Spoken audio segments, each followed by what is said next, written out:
meeshaa hidhateetuma diina dura dhaabbatu arguun koo yeroo jalqabaatiif 83 afaan oromoo dubbataa meeshaa fudhatee dhukaasee diina ajjeesee jechuun kaniin ofittime hin dandeessa jedhee of amansiifadhe jechuun gaafa sana dhaqeetanii dubbise maanni eessa dhaqaa jirtan maaliif dhuftan eenyuun isin fide akkamitti dhuftan kan hunda gaafadhee keetan yeroon galee jedhu bar kan biraas jiraa naan jedhan maalinni jedhe kan biraas kun as jiraa jiran dhaaba biraa dhaaba sana dhaqeen dubbise dhaaba sanas dhaabni suni akka hixaa ta'ee nama gowwaan na mudate nama gowwaan na mudate abalu siin hin jedhu nama lubbuun jiraatu ta'uu mala yaadata yoo viidiyoo kana arge yoo lubbuudhaan jiraate raayyaa xiqqaa naan jedhe maqaa kee kana gaarii si moggaase warri kee gaarii si moggaa hawwii qaba warri kee maqaa kee kana itti yaadanii si moggaasanii jedhe hayyuunatti fakkaate yeroonni akkas naan jedhu achii ka'ee garuu raayya jedhe harka isaa kana ol bira qabe dura harka kan kee kunis madaadha kamiin dura fayyifattaa jedhee na dura qabe kan kee harka lachuu dhukkubaa kan koo teessuma madaadha nama taa'etu harka wal'aannata teesseetii miti kan harka dura qabattu haakima dura namni bakka ittiin taa'u hin qabne yoo achi dura bakka wal'aanamuu qaba jedheen na gammachiisu didee dhiiseen biraa deeme booddee jaalna dhiidhaan wal arge dhaqeen gaafadhee qoradhe hayyuu keessa naa kennaa gowwaana naa sobsiisinaan jedheen dhaqee kullallee dhaqee hayyuu naa kennaan hayyuudhaan an gowwaadhaan hin haasa'u ani mucaa xiqqaa maaliif hayyuu barbaadde naan jennaan ani ilma dullachaati ilma nama guddaati hayyuudhaan hin haasa'u barbaadaa hin jedheennan booddee jaalladhiinii fi mucaan tokko dhaabaa kan jedhamu kan keeppii kaayyatu wayii ijoollee innaangooti dhaabaa kan jedhamu buna dhibira nageesse na haasofsiise akka gaariitti na haasofsiisuu qofatu hin ta'in anuma natti meeqas nan hawatame hedduu amma malee hawatame amma malee of biraatti dabarfadhee akka maraachuu wayii jira beeytamiti akkasana godhee jaalladhi himaatii gaafa sanaatirra dhageetti gaafas jaalladhii kana wal dubbistanirra wal dubbiserra hedduu sana booda jaalladhiin afaan oromoo barreessuu beeytaanaan jedhanii afaan oromoo innoo afaan kooti barreessuudhuma baruu malee rakkoo maalii hin qaban jedheeni maqaa isaa yaadadhu leenjii wayii asitti kennamaa ture qubee afaan oromoo guyyaadhuma tokko ittiin bare jechuudha maaliif jennaan sagalee koo jala deemuudha rakkoo bilaa maalii hin qabare innoo kooti guyyuma tokko ittiin bare guyyaa tokko ittiin bare naagaleeraa kana caalaa kan biraa waan natti kennitu yoo qabaatte nan achumaan hin dabballummaa na leenjisan. Isaanumatu isin barsiisa qubeellee. Qubee na barsiisanii kaan yeroo jalqabaatii fi reefu dhufanii waajjira banatu akkuma na barsiisanii kaan ammoo dabballummaa na leenjisan jechuudha. Sana booddee gaa asii fakkaate. Kana fakkaate malli keessa naga gaafa bara amma natti himtanii kanatti.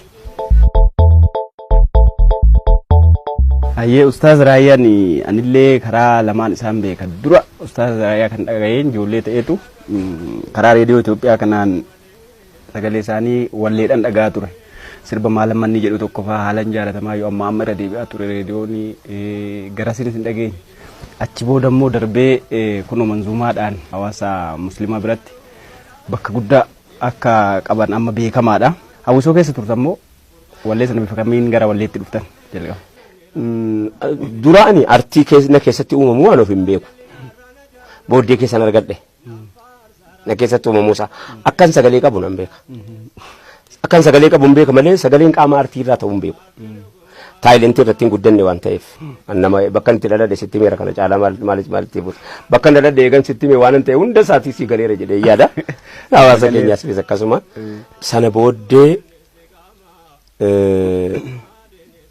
Abbaayee kan jedhamu dabballee adda bilisummaa Oromootu asii fuudhee mandii nageesse. Seenaan isaa jechuudha. Seenaan an artii kootii achirraa ga'a. Abbaayeen dhufanii hin du'anii aggaa naannoo aggaarotti rukutamanii du'anii 86 fakkaataan yeroo sanaa achi hin jiru. Garuu Abbaayee kanatu na fuudhee mandii nageesse, asoosaa nageesse, baay'ee nageesse abbaayeen sun. Abbaayeen suni hoogganaa naannoo dhihaa qaama dabballee ilaallatee waraana qottaa naannoo Aggaarootis hooggantoota jajjabaa keessaa nama guddaa ture. Abbaayeen amma wanaa maqaan isaanii hin dubbatamu maaliif akka ta'an hin beeku. Garuu nama sochii guddaa hawaasa kanaa wajjiniin godhe nyaatan nyaatu namichi sun. An wajjiniin deemeen argee beeka. Dabballee jabaacha. Dabballee leenjisaa dabballeeti gameessa. Bubbulaa jechuudha qabsoo keessa bubbulaadha. Gameessa ta'uusaa ilaalcha inni qabuu fi obsa inni qabu irraa beekta, adeemsa inni qabu irraa beekta.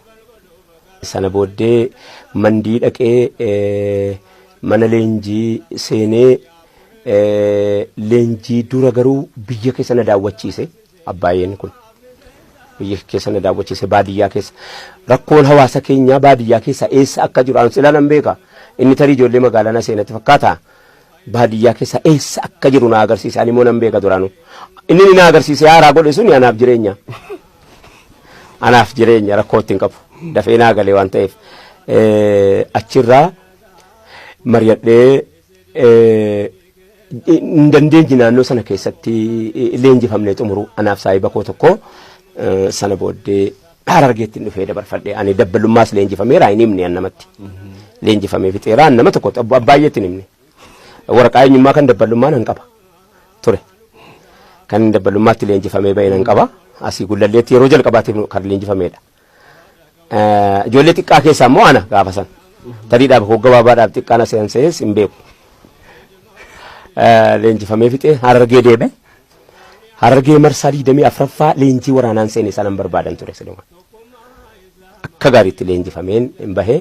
Leenjifamee gaafa hin bahu asirraa obbo Leencoo Lataa dhufanii leenjii dura chaarteriin seename jechuudha. Chaarteriin seename jennaan chaarterii keessaa ati dabbalummaa leenjifamtee tanaan jedhan hooggantoota abaluu yoon siin jedhe nama baay'eedha. Helikooftariidhaan dhufanii gaafa sana. Chaarterii fincile chaarterii seenuu sana nan fincile. Ijoollee nama 136 qaba. Of jalatti. Leenjii booddee ijoollee warra waliin leenjifamne erga adda baane ijoollee nama 136 na wajjin jira. Kananii fudhee socho'u. Ijoolluma xiqqaa ta'e jechuudha. Ijoolleen kun xiqqoo na jaallatti na fakkaata yeroon ilaalu jedhu. Malee nama ijoollee xiqqaadha. Achuma keessaa fincila keenya kana nu tasgabbeessuudha nama nutti erganii obbo Leencoon. Nama nutti erganii akka seerarraa hin baane akka agartee sababa keenya wanni tokko hin taane seera maksanii wanni jalaa badu jiraata siyaasaadha waan ta'eef nuti waan beeknu qabu. Achumaan ana keessaa fuudhanii ijoollee sana keessaa jechuudha. Nama fincilsiisuu danda'uwan. Yoon fincilsiisuu danda'e amma fincilsiisa. Ammuma naaf mirga maaliif jennaan iddoo ati miidhamtee jirtu arga waan ta'eef iddoo sanan sitti maal laalatta.